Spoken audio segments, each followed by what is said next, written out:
नमस्कार विद्यार्थियों, आप सभी का आपके अपने YouTube channel RPS with Naveen sir में स्वागत है। विद्यार्थियों, आज अपन व्यक्तिगत विभिन्नता का जो टॉपिक है उसको लेकर के और ये रिकॉर्डिंग कर रहे हैं। ये जो टेस्ट है, लाइव टेस्ट, आपका कम से कम टाइम में ज़्यादा से ज़्यादा कंटेंट आपके लिए अपन दे पाए, इसके लिए अपन क्या रख रहे हैं, लाइव टेस्ट ना लेकर के रिकॉर्डेड टेस्ट ले रहे हैं। ठीक है, तो शुरू करते हैं आज का टेस्ट और क्वेश्चन नंबर 1 पर बात करते हैं। क्वेश्चन नंबर 1 कहता है कि एक अध्यापक किसी समूह में समुदाय आधारित व्यक्तिगत विभिन्नता को समझ सकता है। व्यक्तिगत विभिन्नता क्या होती है? व्यक्तिगत विभिन्नता होती है कि जो पर्सन टू पर्सन आपको डिफरेंस देखने को मिलता है उसको क्या बोला जाता है? उसको व्यक्तिगत विभिन्नता बोला जाता है। उसको क्या बोला जाता है? व्यक्तिगत विभिन्नता। मतलब जैसे कि कोई आदमी, एक आदमी की बुद्धि कमजोर है, एक ही तेज है। ठीक है, लिंग के आधार पर एक पुरुष है, एक महिला है। तो ये क्या व्यक्तिगत विभिन्नता है? किसी की सीखने की क्षमता कम है, किसी की ज्यादा है। तो पर्सन टू पर्सन जो डिफरेंस देखने को मिलता है उसको क्या बोलते हैं? व्यक्तिगत विभिन्नता बोला जाता है। ठीक है विद्यार्थियों, तो अब अपन क्या करेंगे? व्यक्तिगत विभिन्नता पर आधारित प्रश्न करेंगे। तो देखिए कि एक अध्यापक है, क्लास में कोई टीचर किसी समूह समुदाय पर आधारित व्यक्तिगत विभिन्नताओं को कैसे समझ सकता है? बुद्धि के आधार पर, गृह कार्य के आधार पर, भाषा एवं अभिव्यक्ति के आधार पर, या आंखों के संपर्क के आधार पर। तो इसमें जो ऑप्शन सी वो करेक्ट माना जाएगा।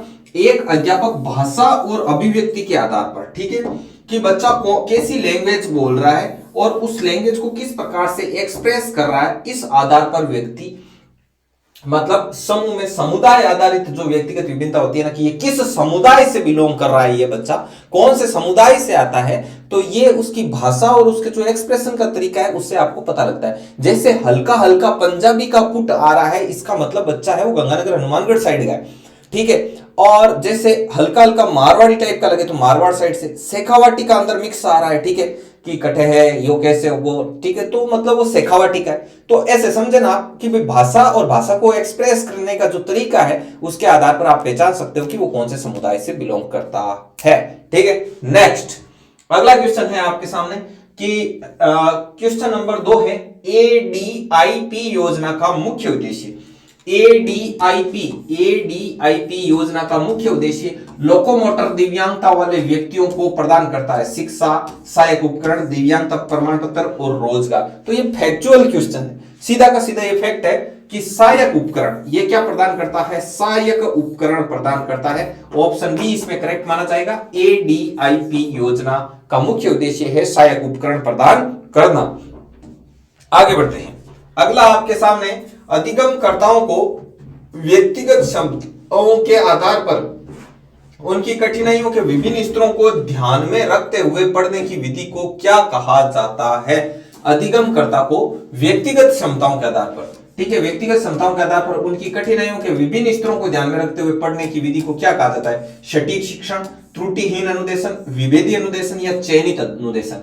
ये ऐसे कहना चाहता है अधिगमकर्ता अर्थात लर्नर, सीखने वाला, उसको व्यक्तिगत क्षमताओं की पर्सन टू पर्सन उसकी क्या क्या डिफरेंट योग्यताएं, कैपेसिटी, क्षमता, एबिलिटी जो भी है के आधार पर उनकी कठिनाइयों के विभिन्न स्तरों को ध्यान में रखते हुए पढ़ने की विधि कहलाती है विभेदी अनुदेशन। मतलब विभेद करते हुए उनकी जो व्यक्तिगत और जो क्षमताएं हैं उनमें विभेद करते हुए जो ये होता है अनुदेशन, ये विभेदी अनुदेशन कहलाता है। इनके आधार पर उसको पढ़ने की जो विधि चूज करते हैं उनके स्तर को ध्यान में रखते हुए, तो ये आएगा विभेदी अनुदेशन में। विभेदी से नाम से स्पष्ट है कि उनके बीच में क्या करना? भेद करना उनकी व्यक्तिगत क्षमताओं के आधार पर। नेक्स्ट क्वेश्चन नंबर 5, कौन से बालक विशेष आवश्यकता वाले बालकों की श्रेणी में आते हैं? ऐसे कौन से बालक हैं जो विशेष आवश्यकता वाले बालकों की श्रेणी में आते हैं? तो देखो, शारीरिक व सामाजिक रूप से अक्षम, मानसिक रूप से पिछड़े, प्रतिभावान बालक या सभी। तो ये सभी लोग विशेष आवश्यकता वाले बच्चों की श्रेणी में आएंगे। तो डी होगा सभी विशेष आवश्यकता वाले। CWSN आपने सुना होगा। CWSN का जो फुल फॉर्म होता है वो होता है child who special need, child who special need. ठीक है, तो ये होगा सभी प्रतिभावान बच्चे, मानसिक रूप से पिछड़े बच्चे, शारीरिक व सामाजिक रूप से अक्षम। ठीक है, नेक्स्ट अगला क्वेश्चन है कि 20वीं शताब्दी के पहले 6 माह के दौरान छात्रों जिनकी पहचान विशेष आवश्यकता रखने वाले बच्चों के रूप में की गई थी उन स्कूलों में कुछ या कोई विशेष सेवा नहीं मिली थी। गरीब, मानसिक रूप से मंद, औसत से अधिक और असाधारण। तो इसका आपको जवाब देना है आप सभी विद्यार्थियों को। इस क्वेश्चन में थोड़ा सा अपन इसको चेक करेंगे और इसको लास्ट में सोल्व करेंगे, ठीक है। तो चलते हैं आगे, पांचवा क्वेश्चन वापस ले लूंगा मैं लास्ट में। अभिरुचि, अभिवर्ती, उपलब्धि तथा लिंग कौन सी विभिन्नताओं के क्षेत्र हैं? अभिरुचि, ठीक है, अभिवर्ती, उपलब्धि तथा लिंग कौन सी विभिन्नताओं के क्षेत्र हैं? व्यक्ति की आंतरिक विभिन्नता, व्यक्तिगत विभिन्नता, चारित्रिक विभिन्नता और सामाजिक विभिन्नता। तो देखो, अभिरुचि का मतलब होता है उसका रुचि, इंटरेस्ट। वर्ती, वर्ती का मतलब होता है दृष्टिकोण, नजरिया। और उसकी उपलब्धि और उसका कौन सा जो जेंडर है, और तो ये कौन सी विभिन्नताओं के क्षेत्र हैं? तो ये आपका आएगा व्यक्तिगत विभिन्नताएं। इसे तो व्यक्तिगत विभिन्नताएं बोलते हैं कि आदमी का इंटरेस्ट अलग अलग है, उनका नजरिया अलग अलग है, उनकी उपलब्धि अलग अलग है, उनका लिंग अलग अलग है। ये चीज आती है व्यक्तिगत विभिन्नताओं के अंदर। आगे चलते हैं, नेक्स्ट अगला क्वेश्चन है, कोई शिक्षिका अपनी कक्षा में फर्नीचर की तीखी धार वाले किनारों को रुई से ढका रखने को कहती है कि भाई इनको रुई से ढक दो जो तीखे तीखे किनारे हैं, ठीक है। और छुओ तथा अनुभव करो, मतलब छू छू कर क्या करो आप, अनुभव करो, छुओ तथा अनुभव करो। सॉरी, आप जवाब देते रहना। देखिए, छुओ तथा अनुभव करो वाले सूचना पट्टों का उपयोग करने को कहती है। वे किस वर्ग के विशेष शिक्षार्थियों की आवश्यकता पूर्ति करने का प्रयास कर रही है? सीख नहीं सकने वाले विद्यार्थी, श्रवण विकलांग विद्यार्थी, सामाजिक रूप से वंचित विद्यार्थी या दृष्टि विकलांग विद्यार्थी। तो वो किन के लिए ये प्रयास कर रही है? तो विद्यार्थियों, ये दृष्टि विकलांग जो विद्यार्थी हैं, ये उनके लिए प्रयास कर रही है, ताकि क्या हो, जो दृष्टि विकलांग है उनके ऐसा नहीं हो कि जो तीखी कनोरे हैं तो उन किनारे हैं उनसे क्या हो जाए, उसके मतलब चोट वगैरह कहीं ना लग जाए, ठीक है ना। आई बात समझ में? तो ये चीज है, ठीक है। मैं एक बार क्वालिटी चेक कर लेता हूं, आप सभी लोगों के मतलब कंटेंट है वो बढ़िया तरीके से जा रहा है कि नहीं जा रहा है आप तक। ओके, ठीक है, मैं वैसे बीच बीच में देखता रहूंगा, एकदम ठीक जा रहा है। चलिए, रिकॉर्ड बढ़िया हो रहा है। व्यक्तिगत निदान विधि का उपयोग है विशेषतः, व्यक्तिगत निदान विधि का उपयोग विशेषतः किसके लिए किया जाता है आपके? व्यक्तिगत निदान, व्यक्तिगत मतलब पर्सन टू पर्सन, पर्टिकुलर एक बच्चे पर ऐसे ध्यान देते हुए उनका मतलब निदान करना, ठीक है। मतलब जैसे उपचार निदान होता है ना, वैसे निदान करना, सॉल्यूशन करना। निदान विधि का उपयोग विशेषतः असामान्य एवं संतुलित बालकों का अध्ययन, सामान्य बालकों का अध्ययन, बुद्धिमान बालकों का अध्ययन या दुर्बल बालकों का अध्ययन। तो आपके लिहाज से इसमें कौन सा क्वेश्चन है, कौन सा आंसर है वो राइट होगा, ये आपको जवाब देना है। आप सभी लोगों को इसके बारे में जवाब देना है, तो जवाब देते रहें, ठीक है। सभी विद्यार्थी जवाब दें भाई। ओके, सभी विद्यार्थियों को जवाब देना है, ऐसा नहीं कि आधे दे आधे नहीं दे। तो सभी विद्यार्थी कंटिन्यूअसली जवाब देते रहें। आपको कमेंट बॉक्स में टाइप कर देना।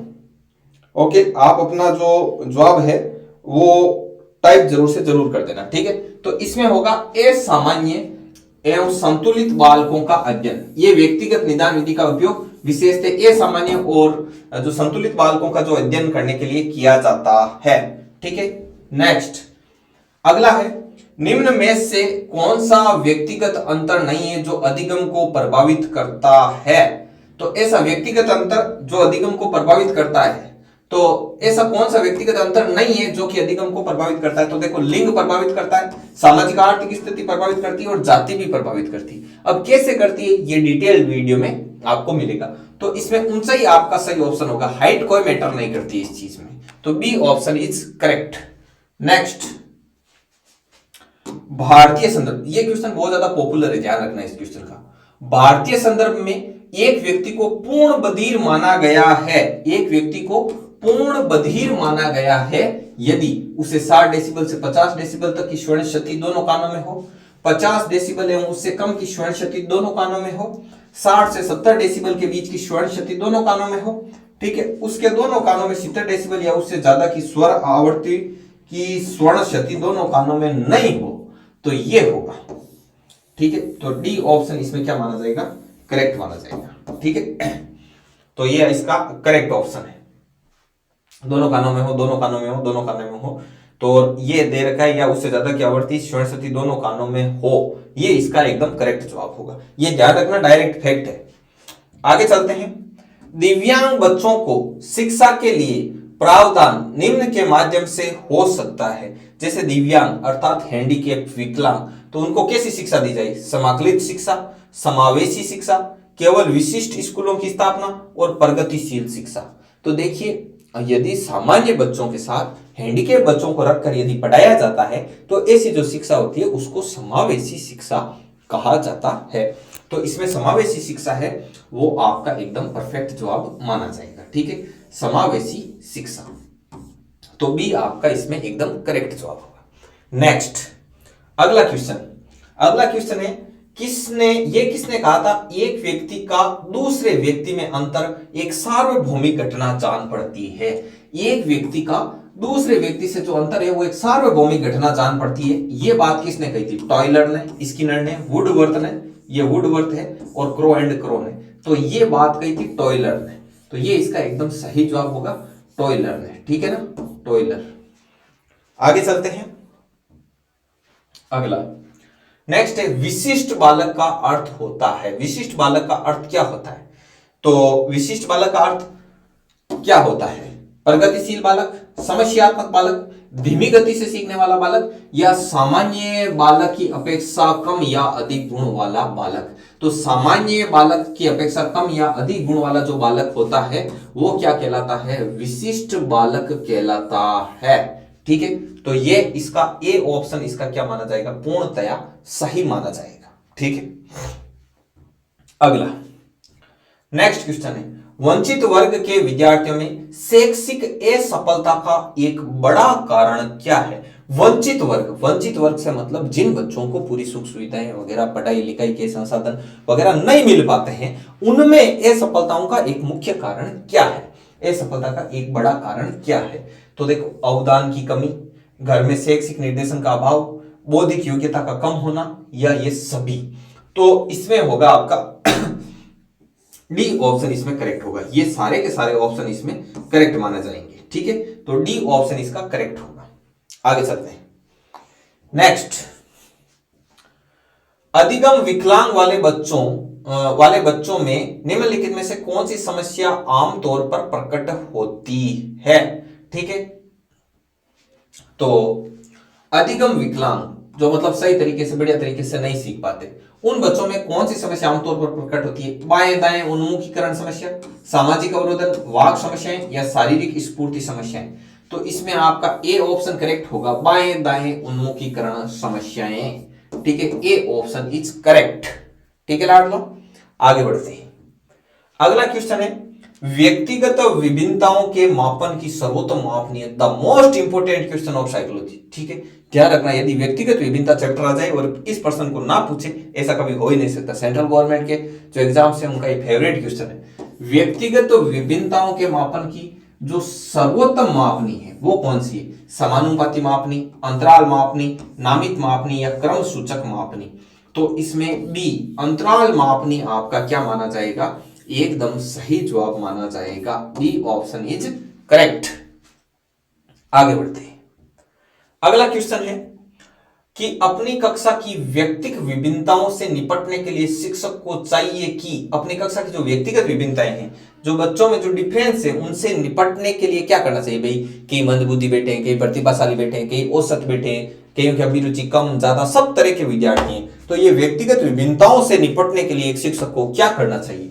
बच्चों को उनके अंकों के आधार पर अलग अलग कर उनको नामित करें, ऐसा कभी नहीं करना चाहिए। एक बढ़िया शिक्षक को शिक्षण और आंकलन के समान और मानक तरीके हों, तो समान तरीके कभी उनके लिए काम नहीं करेंगे अपन। तो ऐसा थोड़ी ना है कि ये कमजोर है और एक प्रतिभाशाली, उनके लिए समान तरीका यूज करें ना।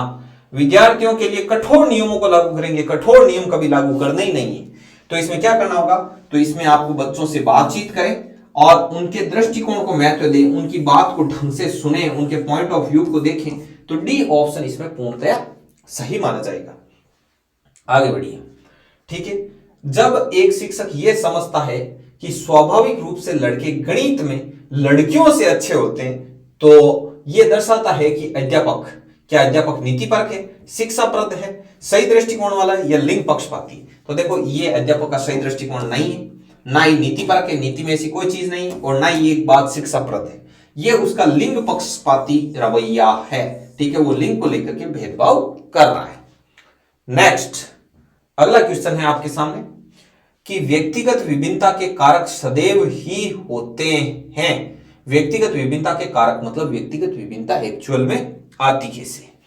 तो देखिए, क्या वंशानुगत होते हैं, सिर्फ वंशानुगत होते हैं, या फिर सामाजिक और आर्थिक दोनों होते हैं, या फिर संवेगात्मक और व्यक्तिगत होते हैं, या फिर पर्यावरण एवं वंशानुगत होते हैं? तो इसमें होगा पर्यावरण एवं वंशानुगत। कुछ तो व्यक्तिगत विभिन्नताएं जन्मजात होती है और कुछ इस इन्वायरमेंट में आने के बाद में उनमें क्या हो जाती है, क्रिएट हो जाती है। तो डी ऑप्शन इसका पूर्णतः सही माना जाएगा।